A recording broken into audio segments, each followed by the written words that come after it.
Rosbach. I'm your captain. There can only be one captain on a boat. On this one, I'm it. Get out of the way. Captain Lee, I think a lot of us take for granted the fact that a lot of folks have never been out on the open water because we live in such a landlocked country. You grew up that way. Describe the feeling you had the first time you were out on ocean water. I remember very distinctly the first time I saw the ocean, and it was when I was flying down to the Turks and Caicos Islands. And as we were going down to a place called Turtle Cove, we went over this one hill where you can't see the water from one side, but you can from the other. And they called it Ooh-Ah Hill.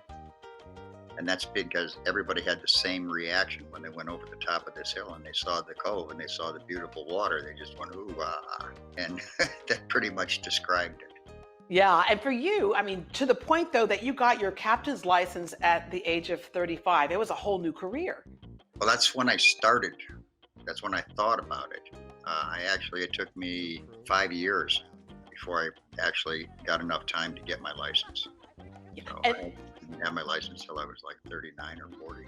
Wow, and it's interesting what you do because it's like a boutique gourmet hotel, gourmet 5-star restaurant, all of that on the water. It floats.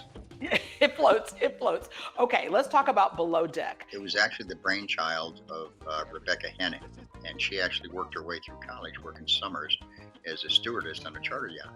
She came up with the idea, pitched it to 51 Minds, who took it to Bravo, and they said, well, we'll give it a shot. So they bought 10 episodes, and that's how it was born. Did you ever think in your head, like, if they only saw this on TV, did you think to yourself also, this would be a good reality show? When I found out about the show actually happening, I thought it was a great idea. I really did, because you didn't have to add anything to it. I mean, you take young, energetic, good-looking, fairly educated individuals, you put them on a boat, you put them in exotic locations, give them plenty of disposable money and lots of alcohol. I mean, what could go wrong? I need some help. I can't do this all myself. There's no crying in yachting. Yeah, for a reality show, it's everything that goes right. You have these ridiculous demands. What is it that you want the viewer to get from looking at this kind of very unique inside world? Not only do you see the trials and tribulations that people go through from living together and working together on a regular basis, and most people, they leave their job, they can go home. We don't have that luxury.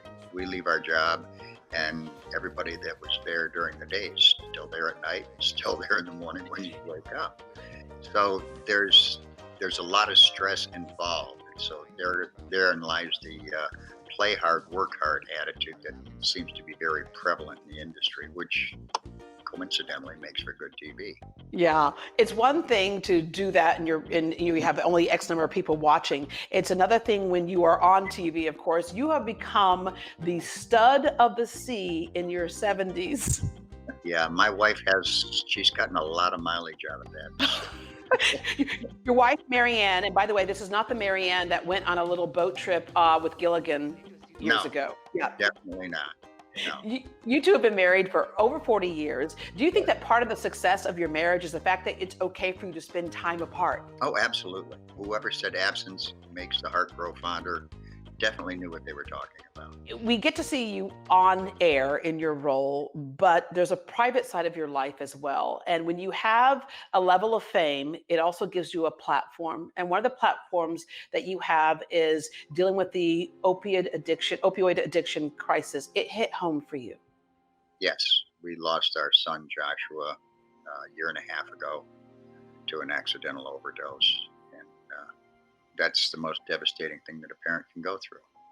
Nothing compares to that. And nothing ever replaces that, but sometimes a little bit of therapy is when you can possibly do something about the situation and maybe save someone else's child. What is it that you hope happens? It just seems like sometimes we have our priorities mixed up. We lose a couple of hundred kids every day to the opioid addiction, and we don't do anything about it. We do absolutely nothing. It's just gets swept under the rug. And when we say do anything about it, there's the fight on one side to stop drugs from coming in, but on the other side to really declare this a mental health issue and make sure that the help is there. Whenever somebody gets arrested for drugs, and they'll put them in jail for a certain period of time, and then they'll mandate a 45-day treatment rehab center, which people don't get addicted just in 45 days. They do it over a period of years. And 45 days is not going to undo what it took years to accomplish. And so I would like to see longer term, you have to follow that individual until they're clean, until they're able to stay clean on their own. It can't be a term limit on it. Yeah, and the emotional, psychological tools to deal with that addiction that will always be kind of a part of them. Running Against the Tide is your memoir. What made you decide to write it at that point, and what do you want us to learn from that when we read the last page and close the book? Yeah, it wasn't so much about, I don't think it dealt with the show much at all. It was about the enjoyment that I received, that I lived, taking the journey. That was the best part about it. All the experiences that led to me where I'm ultimately ending up where I'm at right now. And if you just realize, if any one of those things hadn't happened in my life, things would be totally different right now. Yeah. And the whole point of taking chances, so many times we think that our course for life has already been set and we don't make room for taking another journey. And you did that, as you said, in midlife.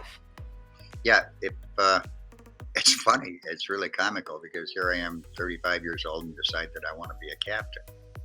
And then I make another leap of faith into my 60s. Go, okay, I'm going to give up this great career that I've got on the water, and I think I'll go be a TV personality. It's like, really? You're still doing this? And if another opportunity came up, I'd probably jump at that today. You can't be afraid to open the door and see what's on the other side. And I think that thought process is so much more important today as we see so much upheaval all around us. We're also living longer today than we ever have before. And so life doesn't end at a certain age. It ends when it ends. Absolutely. And the quality of life is so much better later in years than it ever used to be. So. Captain Lee, thank you very much for joining us, or shall I say the stud of the sea. Thank you very much for joining us. I know you've got other things that you got to get to, so ready to set sail. Thank you.